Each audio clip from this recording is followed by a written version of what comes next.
కొత్త నిబంధన page number 176.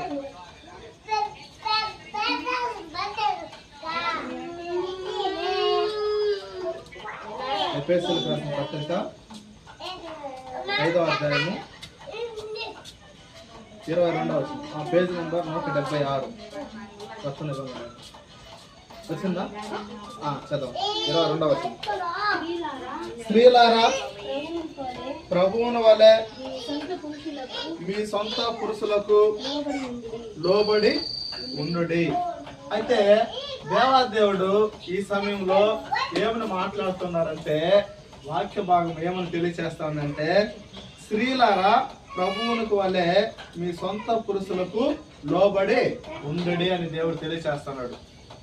ఎందుకు ఇక మాట తెలియచేస్తున్నాడంటే, నీకు ఆశీర్వాదం కావాలంటే, నీకు దేవుని యందు ఆశీర్వాదం పొందుకోవాలంటే మొట్టమొదటిగా ఏం చేయాలంటే, స్త్రీలైన మనము సొంత పురుషులకు లోబడి ఉండాలి. ఎక్కడైతే ఎవరైతే లోబడతారో ఆ ఇంట్లో సమాధానం, ఎవరైతే లోబడతారో ఆ కుటుంబంలో నెమ్మది, ఎవరైతే లోబడతారో వాళ్ళకి మంచి అండర్స్టాండింగ్ ఉంటుంది, బాగా అర్థం చేసుకుంటారు, ఇచ్చిపుచ్చుకుంటారు. వచ్చే సమస్య అంతా ఇదే. ఎవరైతే లోబడరో ఆ యొక్క ఇంట్లో ఏముంటుంది తెలుసా? అయ్యా ఏముంటుందయ్యా? బాగా చెప్తున్నారు.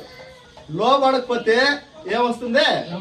రంపులు వస్తుంది, గొడవలు వస్తుంది, జగడాలు వస్తుంది, సమస్యలు ఆటోమేటిక్ వస్తుంది. దాన్ని ఎవరైతే అవకాశం ఇచ్చేది మనమే. అందుకే దేవాదేవుడు చెప్తున్నాడు, మొట్టమొదటి మాట మీ సొంత పురుషులకి ఏం చేయాలంట? మీరు లోబడి ఉండుడి.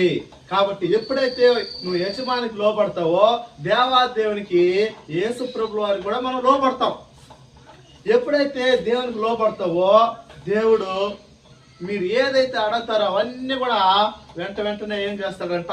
అవన్నీ కూడా దేవుడు ఇస్తాడనేసి దేవుడు తెలియచేస్తున్నాడు. అదే దాన్ని కంటిన్యూషన్ చూసినప్పుడు, క్రీస్తు సంగమునకు శిరస్సై ఉన్నలాగున పురుషుడు భార్యకు శిరస్సై ఉన్నాడు. ఎప్పుడైతే నీ భర్తను నువ్వు గౌరవిస్తావో దేవాదేవుని యేసయ్యను కూడా గౌరవిస్తావు. ఎప్పుడైతే నువ్వు గౌరవిస్తావో ఆ భర్త ఏం చేస్తాడో? ప్రేమిస్తాడు.